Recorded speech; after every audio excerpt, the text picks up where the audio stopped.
Behind the Red Line, Episode 53. Barbara Bambi Ullman, the Erasure. In the winter of 1993, Portland had two selves. The clean, coffee-soaked city people bragged about, and the underbelly. The streets where women like Barbara Bambi Ullman walked at night, hustling for survival, ignored until the moment they died. Beat. But Bambi didn't die. Her attacker did. And instead of becoming a headline, her case was buried, lost, erased, because the truth of who she was and who he was didn't fit the narrative Portland wanted. This is episode 53, The Erasure of Barbara Bambi Ullman. She called herself Bambi, a name chosen, not given, a name that softened her edges in a world that demanded softness from women, then punished them for it. She worked Portland's mid-90s sex work corridor, old hotels, cold industrial roads, the glow of street lamps that never felt bright enough. She wasn't naive. She wasn't fragile. She wasn't broken. She was surviving in a world that made survival an occupation. People described her as sharp, funny, smart enough to navigate danger. But danger doesn't care how smart you are. In 1993, Portland wasn't the artsy paradise advertised today. It was grimmer, rougher. Police barely protected sex workers. Crimes against them often ended in a shrug, a closed notebook, a forgotten file. Predators knew that. They chose victims who wouldn't be defended, who the courts didn't see as daughters, mothers, or citizens, just shadows. And Bambi, like so many women surviving street work, walked with this reality every night. He was a stranger, but predators always start as strangers. He pulled up in a car with broken taillights, offered money, acted polite, too polite. The kind of politeness that feels rehearsed, like a mask.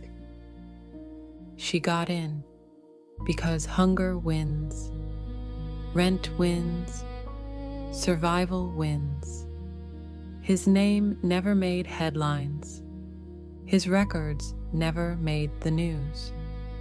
But the people who later reported him said he had a history, a violent one, a temper, a pattern, a reputation on the street women whispered about.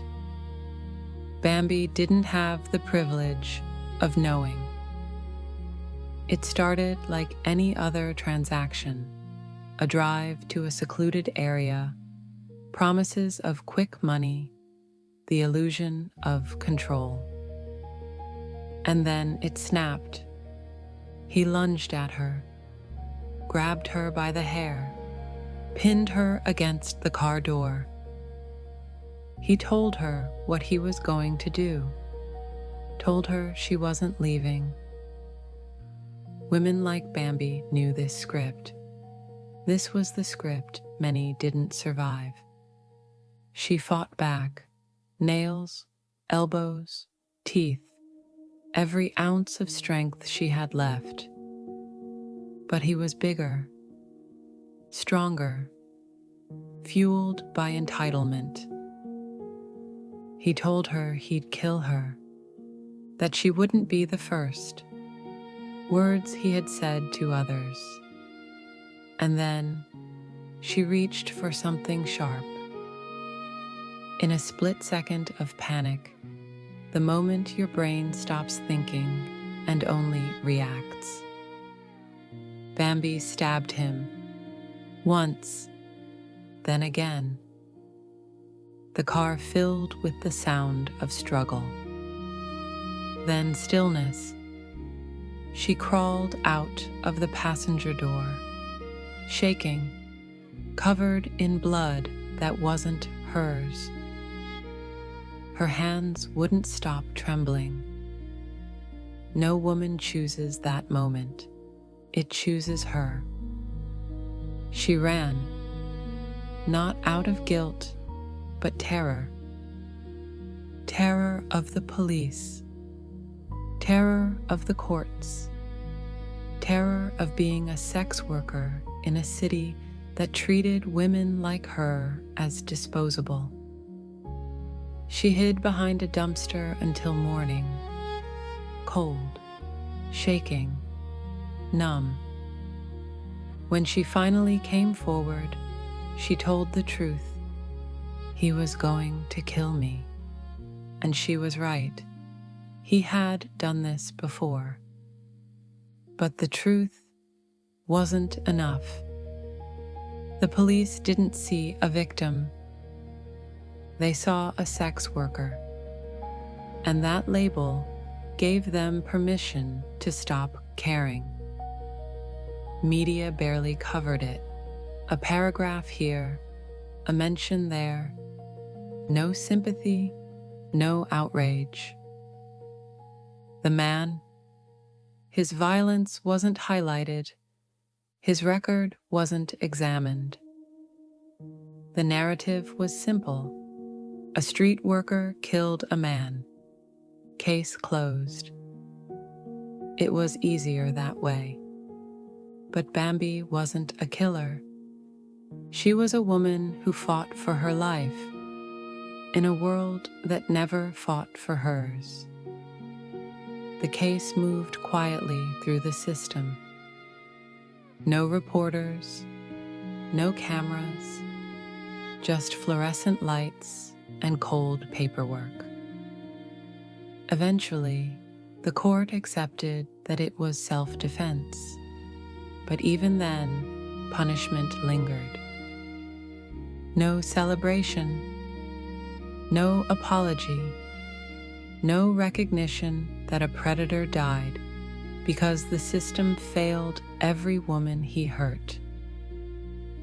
Bambi disappeared from the public record after that, back into the shadows, back into survival. Barbara Bambi Ullman didn't ask to be a symbol. She didn't ask to be forgotten. She didn't ask to be erased. She defended herself the only way she could, and the world shrugged. Her story is a reminder of every woman whose survival wasn't seen as worthy. Every name erased because society didn't think she mattered.